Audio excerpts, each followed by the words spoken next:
नमस्कार। कैसे हो? मस्त ना। कुसुम प्राइवेट ट्यूटोरियल में आपका स्वागत है। आज हम 11th स्टैंडर्ड का हिंदी का लेसन पढ़ेंगे। लेसन का नाम है लघु कथाएं। पहले पाठ का परिचय कर लेते हैं। इसके जो कवि हैं, लेखक है श्रीमती संतोष श्रीवास्तव। पाठ का परिचय देखते हैं। उषा की दीपावली लघु कथा अनाज की बर्बादी पर बाल मन की संवेदनशीलता और संस्कारों को जागरूक कराती है। एक और थालियां भर भर कर जूठन छोड़ने वाले लोग हैं, तो दूसरी ओर अनाज के एक एक कौर को तरसते और विभिन्न तरीकों से रोटी का जुगाड़ करते लोग हैं। तो यहाँ पर उषा की दीपावली, ये जो अ है इसके अंदर दो अलग अलग कथाएं हैं, तो उसमें से हम अ कथा है जो वो हम पढ़ेंगे, उषा की दीपावली। तो यहाँ उषा के कैरेक्टर द्वारा हमें यहाँ पर एक बोध कथा दी है, एक सीख दी है हमें कि हमें अनाज को कैसे वेस्ट नहीं करना चाहिए, वो यहाँ पर बताया है। और उषा की दीपावली, इसके अंदर दादी जी हैं, उषा के दादी हैं, एक दूसरी उषा है और बबन है जो सफाई करने वाला है। ठीक है, तो अभी हम पढ़ते हैं लेसन दीपावली। अभी लेसन हम पढ़ते हैं। दादी ने नरक चौदस के दिन आटे के दीप बनाकर मुख्य द्वार से लेकर हर कमरे की देहरी जगमगा दी थी। दादी ने जो नरक चौदस है जो दिवाली के पहले का जो दिन होता है, काली चौदस हम जो कहते हैं, वो नरक चौदस। तो दादी ने क्या किया था, नरक चौदस के दिन आटे के दिए बनाए थे और सारे दिए उन्होंने जगमगाए थे। तो कहाँ रखे थे उन्होंने दियों को? मुख्य द्वार से लेकर कमरे की देहरी तक। घर पर पकवान की खुशबू से तरबतर था, मतलब घर में भी खुशबू आ रही थी, जो अलग अलग तरीके के पकवान बनाए थे उसकी।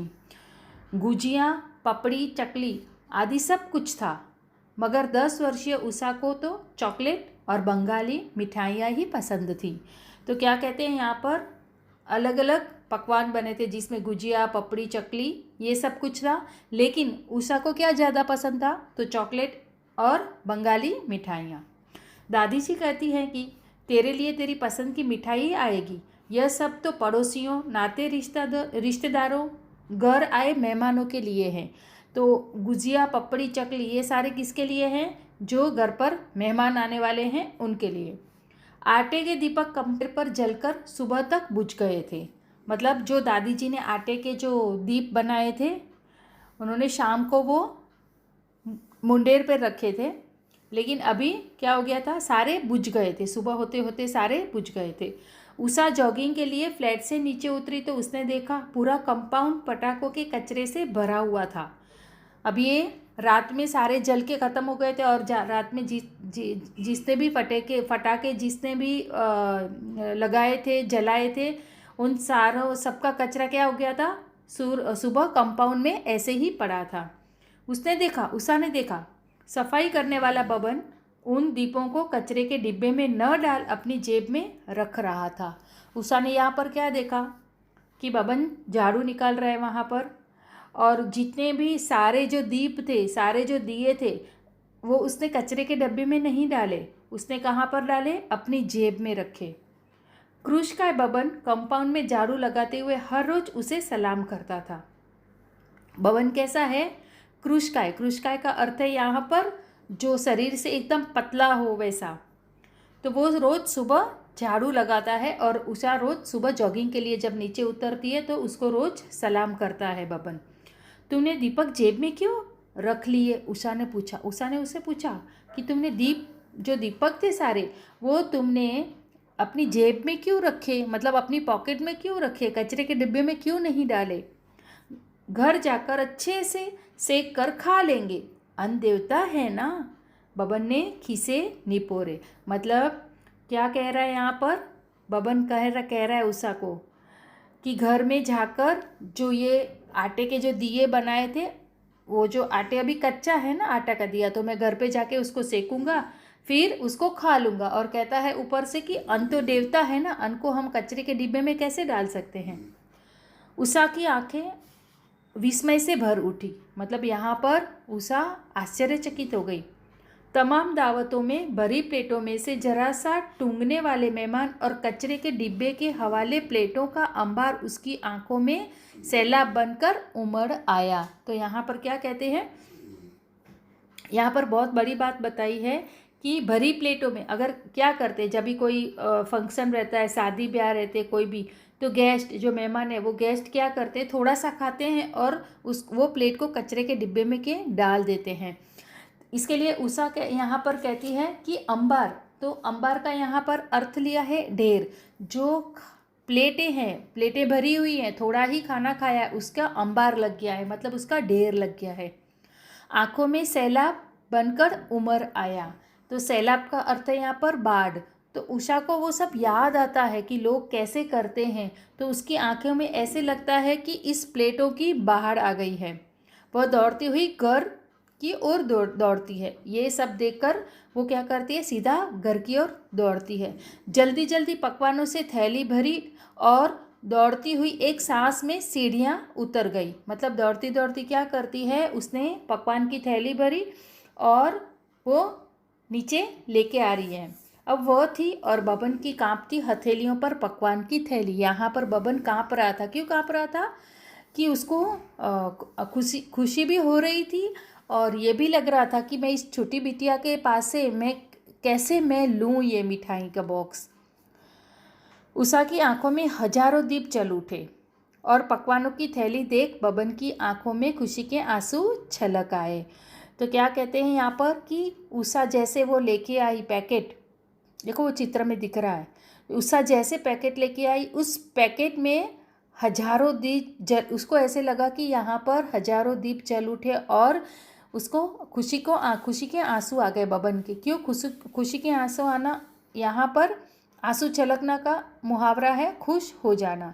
तो बबन यहाँ पर क्या हो गया, बहुत बबन खुश हो गया। ठीक है, अभी इसके हम क्वेश्चन आंसर साथ में ले लेते हैं।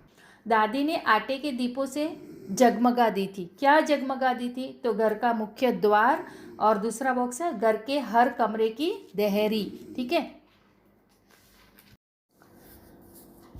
अभी तीसरा बॉक्स है घर में खुशबू थी। अभी इसके 3 बॉक्स दिए हैं, तो तीनों बॉक्स में से एक में आएगा गुजिया की, दूसरा पपड़ी की और तीसरा है चकली की। और अगला क्वेश्चन है उषा की पसंद, तो इसमें 2 बॉक्स है, उषा की पसंद चॉकलेट और बंगाली मिठाइयाँ। फिर इसके बाद है घर के पकवान इनके लिए थे, तो घर के पकवान किन के लिए थे, 3 बॉक्स हैं उसमें, पड़ोसियों के लिए, नाते रिश्तेदारों के लिए और घर आए मेहमानों के लिए। ठीक, अभी हम जाते हैं दूसरी जो कथा है वो हम पढ़ते हैं। तो उसके अंदर जो कथा है उस पे कैसा है कि एक सेकंड ना, उसका नाम है मुस्कुराती चोट। तो इसकी पहले हम परिचय देखते हैं, पाठ का क्या है। तो मुस्कुराती चोट लघु कथा आर्थिक अभाव के कारण पढ़ाई न कर पाने की विवशता तथा मजदूरी करके अपनी पढ़ाई जारी रखने की अदम्य इच्छा को दर्शाती है। यह बाल मजूरी जैसी समस्याओं को इंगित करते हुए हौसला देती है, आशावाद को बढ़ाती सकारात्मक और संवेदनशील लघु कथा है।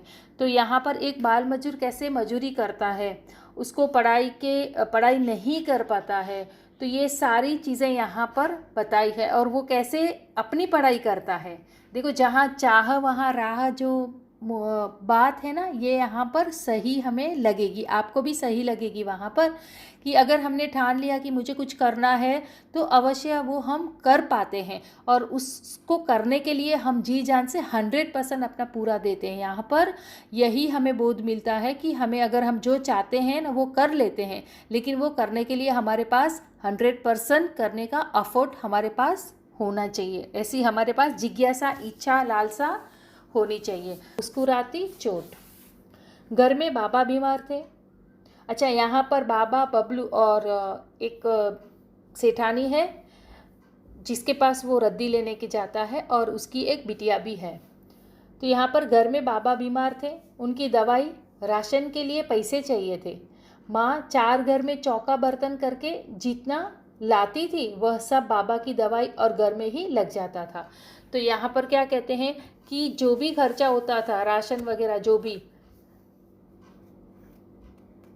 तो वो सब सारा माँ की वजह से होता था। माँ चौका बर्तन करती थी, मतलब घर घर जाकर वो सबके घर में काम करती थी, और उसमें से जो उसको पैसे मिलते थे वो सारे कहाँ खर्च हो जाते थे? अपने बाबा मतलब पिताजी की बीमारी में सारे ख़त्म हो जाते थे। बबलू की पढ़ाई बीच में ही छूट गई। अभी बबलू कैसे पढ़ाई कर सकता है ऐसे हालात में? माँ को सहारा देने के लिए बबलू ने घर घर जाकर रद्दी इकट्ठा करना शुरू कर दिया, पर पढ़ाई के प्रति लालसा बनी हुई थी। अभी देखो, उसने पिताजी बीमार थे, तो माँ अकेली अगर काम करेगी तो कैसे चलेगा, इसके लिए उसने क्या सोचा, माँ का सहारा वो बन गया। और सहारा देते हुए उसने क्या, कौन सा काम चालू किया? घर घर जाके जो पुराना पेपर रद्दी वगैरह रहती है वो लेकर दूसरी दुकान पे जाकर बेचना, वो सारा काम वो करने लगा। तो उसको देखो यहाँ पर बोला है कि पढ़ाई के प्रति लालसा बनी हुई थी। अभी भी उसके मन में ये तो था ही था कि मैं माँ को अभी हाथ तो बटा रहा हूँ, लेकिन आगे जाकर मुझे पढ़ाई तो करनी ही करनी है। उस दिन भी तराजू पर रद्दी तोलते हुए बबलू की नज़र लगातार स्कूल की उन किताबों पर थी जिसे रद्दी में बेचा जा रहा था। वह चाह रहा था कि वे किताबें उसे मिल जाएं। अभी जिसके घर वो रद्दी लेने के लिए गया था, तो वहाँ रद्दी में उसको किताबें मिल रही थी। तो वो सोच रहा था कि कहीं ना कहीं आज मुझे ये सारी बुकें अवश्य मिल जाएगी रद्दी के तौर पर। स्कूल नहीं जाता तो? अजीब है तेरे माँ बाप जो तुझसे काम कराते हैं, घर की मालकिन ने तराजू के कांटे पर नज़र जमाए कहा। जिसके घर में गया था वहाँ की जो मालकिन थी वो उसको कहती है कि तू स्कूल नहीं जाता है, अजीब तेरे माता पिता है, तू इतना छोटा है और तेरे से काम करवाते हैं। तभी उनकी कॉलेज के लिए तैयार होती लड़की ने कहा, माँ बाल मजदूरी तो अपराध है ना? हाँ बिल्कुल, पर अनपढ़ माँ बाप समझे तब ना। बबलू को बहुत बुरा लगा, उससे अपशब्द सहे नहीं गए। तो यहाँ पर क्या कह रही है, वो जो लड़की है कॉलेज जा रही थी, वो अपनी माँ को कहती है कि माँ हम बाल मजदूरी करते हैं लोग, वो तो अपराध है ना। तभी उसकी माँ जो है वो उत्तर देती है, हाँ ये लोग अनपढ़ लोग हैं, वो कहाँ समझेंगे कि बाल मजदूरी नहीं करनी चाहिए, ऐसे सब वो बोल रही है। ऐसे जब वो अपशब्द निकालती है अपने मुँह से, जो गंदे कड़वे शब्द निकाल रही है, तब बबलू को बहुत बुरा लगा था। स्कूल बप्पा ने भेजा था, मेम साहब पर उनके पास किताबों के लिए पैसे न थे, इसलिए पढ़ाई रुक गई। बबलू यहाँ पर क्या बताता है कि मेम साहब मैं स्कूल तो जाना चाहता था, लेकिन अभी मेरे पास किताबें नहीं है, तो मैं कैसे पढ़ाई करूँ, मेरी पढ़ाई रुक गई। माँ इसे इन किताबों के पैसे मत लो, इसके काम आएगी, वह इनसे अपनी पढ़ाई कर लेगा। जो वो बिटिया थी वो बिटिया बता रही है माँ को कि माँ ये जो किताबें हैं उनके जितने भी पैसे होते हैं आप पैसे उनसे मत लेना, ताकि वो अपनी पढ़ाई कर सके। कुछ नहीं होता इससे, हम फ्री में देंगे, और यह रद्दी पेपर के मालिक से किताबों के पैसे ले चाट पकौड़ी में उड़ा देगा। इनके बस का नहीं है ये पढ़ना। क्या बोल रही है वो जो मालकिन थी कि अगर हमने इनको पैसे दे भी दिए तो वो लोग क्या करेंगे, फ्री में रद्दी वाले को बेच देंगे, और फिर उसमें से जो कुछ भी उनको मिलेगा वो अपना पेट भर देंगे। इनको पढ़ाई बढ़ाई का कुछ मतलब नहीं है। बबलू ने रद्दी के पैसे चुकाए और बोरा उठा सीधा घर पहुंचा। अभी जितने भी वो वजन किया, जितने भी पैसे आ रहे थे, वो सारे जितने हो रहे थे उतने पैसे वो मालकिन को दे दिए, और जो रद्दी का बोरा था वो उठाकर घर की तरफ आ रहा है। उसने बोरे में से किताबें निकालकर अलग रख दी, फिर बोरा लेकर वह रद्दी पेपर के दुकानदार के पास पहुंचा। देखो इस लड़के ने क्या किया, उसमें पुस्तक भी थी, मतलब पढ़ाई करने वाली पुस्तकें भी थी और दूसरी रद्दी भी थी। तो उसने पहले घर आया, वो घर आने के बाद जो उसके पढ़ने लायक पुस्तक थी उसने रख दिया, और जो बाकी उसके पढ़ने लायक नहीं था वो जाकर दुकानदार वाले को देकर आता है। पैसे तो बचे होंगे तेरे पास। दुकानदार के पास पहुंचा, दुकानदार ने रद्दी तौल किनारे रखी, उसको रद्दी को उसने वजन पर तोला और साइड में रख दिया, और उसको कहता है कि पैसे तो बचे होंगे तेरे पास, जा सामने के ठेले से वड़ा पाव और चाय ले आ, फिर हिसाब कर लेना। बबलू को क्या कहते हैं कि जा अभी जो भी हिसाब है हम कर लेंगे, पहले तू वड़ा पाव और चाय लेके आ, फिर बाद में हम बैठकर हिसाब करेंगे। बबलू सिर झुकाए खड़ा रहा। मतलब यहाँ पर बबलू की कोई प्रतिक्रिया नहीं थी, वो अपना सिर झुकाकर यहाँ पर खड़ा था। दुकानदार बार बार बोलता रहा पर बबलू टस से मस न हुआ। दुकानदार ने उसको बहुत बार बताया ये बात उसको, लेकिन वो टस से मस न हुआ, मतलब वो अपनी बात से अटल रहा वहाँ पर। ये एक मुहावरा है। अब दुकानदार से रहा नहीं गया, वह जल्ला उठा। जल्ला उठा ये भी एक मुहावरा है। दुकानदार से अभी रहा नहीं गया, उसने गुस्सा किया। अरे क्या हुआ, जाता क्यों नहीं? रुपये खर्च हो गए हैं सेठ। बेचारा क्या बोल रहा है कि रुपये खर्च हो गए हैं सेठ। क्या तेरे पैसे थे जो खर्च कर दिए? दुकानदार ने उसको बुरी तरह से डांट दिया। डांट खाने के बावजूद वह मुस्कुरा रहा था। अब वह स्कूल जा सकेगा, उसके पास भी किताबें हैं। वह घर की ओर लौट पड़ा। देखो, वो उसको डांट मिली, डांट के बावजूद भी वो खुश है। क्यों? क्योंकि उसको पता है ये 2 सेकंड की डांट है, लेकिन बाद में तो जो मेरी इच्छा है पढ़ने की वो मैं आराम से पढ़ सकता हूँ। इसके लिए वो मन ही मन में मुस्कुरा रहा है। घर लौटते हुए रास्ते में वही सुबह वाली मालकिन और उनकी लड़की मिल गई। अभी ये अपने घर जा रहा है और घर जाते रास्ते में इसको जो मालकिन के यहाँ से जो रद्दी लेके आया था वही मालकिन और उसकी बिटिया वहाँ पर मिल रही है। उसके हाथ में किताबें देख मालकिन के आश्चर्य का ठिकाना न रहा। जो उसने किताबें देखी उसके हाथ में तो वो आश्चर्यचकित हो गई, मतलब अत्यंत आश्चर्यचकित हो गई। उसे सुबह कहे हुए अपने ही अपशब्द याद आ गए और अपने ही शब्दों पर अपराध बोध हो आया। अभी सुबह उसने बोला था ना कि ये तो क्या है, ये तो जाके अपना वड़ा पाव, मतलब जो भी खाना है वो खा लेंगे, इनको तो पढ़ाई से कोई मतलब ही नहीं है। ऐसे जो भी अपशब्द उसने बोले थे वो सारे अपशब्द यहाँ पर उसको याद आ गया और उसको ये भी बोध हो गया, मतलब ये भी उसको पता चल गया कि मैंने जो बोला था वो मुझे नहीं बोलना चाहिए था। बबलू की पढ़ाई के प्रति लालसा को देखकर उसने निश्चय किया कि अब उसकी आगे की पढ़ाई का खर्च वही उठाएगी। बबलू की खुशी का ठिकाना न था। तो यहाँ पर जो मालकिन थी उस मालकिन ने अभी क्या सोचा कि इसको इतनी पढ़ने की इच्छा है तो मैं आगे का खर्चा जितना भी होगा उसका पढ़ाई का सारा मैं खर्चा करूँगी। ये सुनकर बबलू की खुशी का ठिकाना न रहा, मतलब वो बहुत खुश हो गया। तो यहाँ पर हमें ये जो दूसरी जो मुस्कुराती चोट ये भी हमें एक मैसेज संदेश देती है कि जीवन में हम अगर ऐसे लोग हैं जो उनको कुछ करने की चाह होती है तो उनको हमें सहारा देना चाहिए। और जो बुक्स वगैरह हम बेचते हैं पुरानी, तो हमें ये सोचना चाहिए अगर ये जो भी बुक्स है अगर मेरी पढ़ाई हो गई है तो आगे अगर किसी को काम आती है तो हमें उनको पढ़ने के लिए ऐसे ही दे देनी चाहिए। ठीक है, अभी इसके हम स्वाध्याय करते हैं आगे। अनबैंक की आवश्यकता क्या होती है? देखो, आपको मैं शॉर्ट में दे देती हूँ, फिर आपके अपने थॉट्स वहाँ पर डाल के आप लिख लेना। क्वेश्चन है, अनबैंक की आवश्यकता क्या है? तो अनबैंक का अर्थ क्या है? हम ऑर्डिनरी बैंक तो पता है, लेकिन यहाँ पर जो अनबैंक है वो कैसी है कि एक ऐसी संस्था है जो सारा जो बचा हुआ भोजन रहता है और गरीबों के लिए वो काम करते हैं। सीधे सीधा जो भी भोजन रहता है वो गरीबों के घर जाए वो व्यवस्था वो करते हैं, वो अनबैंक होती है। तो वो कैसे चलता है, उसका काम कैसे चलता है? तो जैसे समझो शहरों में बड़े बड़े समारोह में, पार्टियों में, कोई भी फंक्शन होते हैं, इसमें बहुत सारे जब गैदरिंग होती है, बहुत सारे जब मेहमानों जमा होते हैं तो वहाँ खाने पीने की व्यवस्था होती है। तो ऐसी पार्टियों में काफ़ी खाना है जो वो बच जाता है।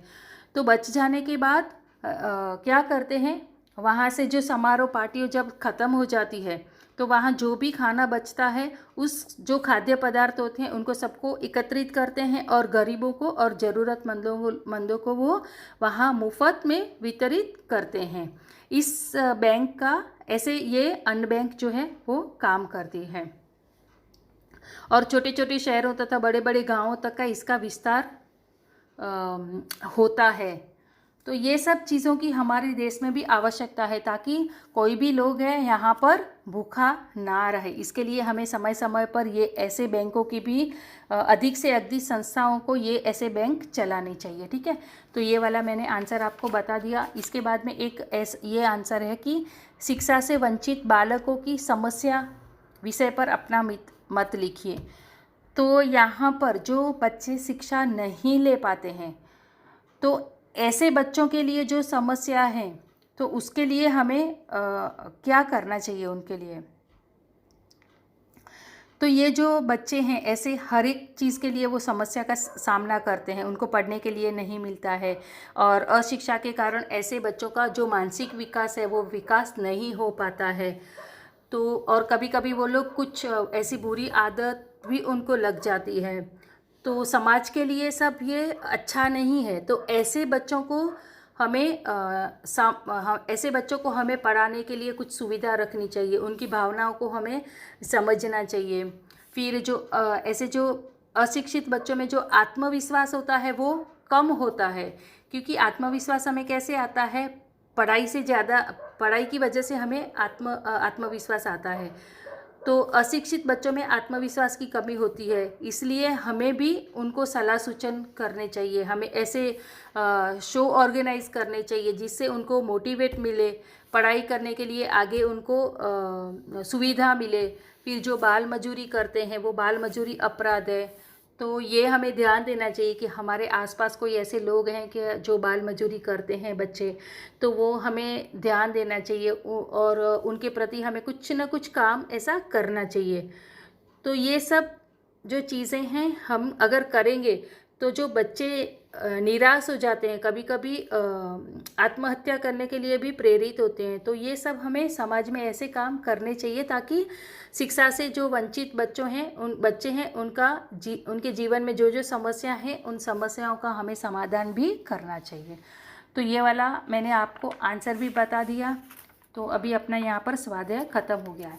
आपको अगर अच्छा लगा हो तो मेरी चैनल को आप सब्सक्राइब करना ताकि आपको आगे से आगे नोटिफिकेशन मिलता रहे। Thank you for watching my video.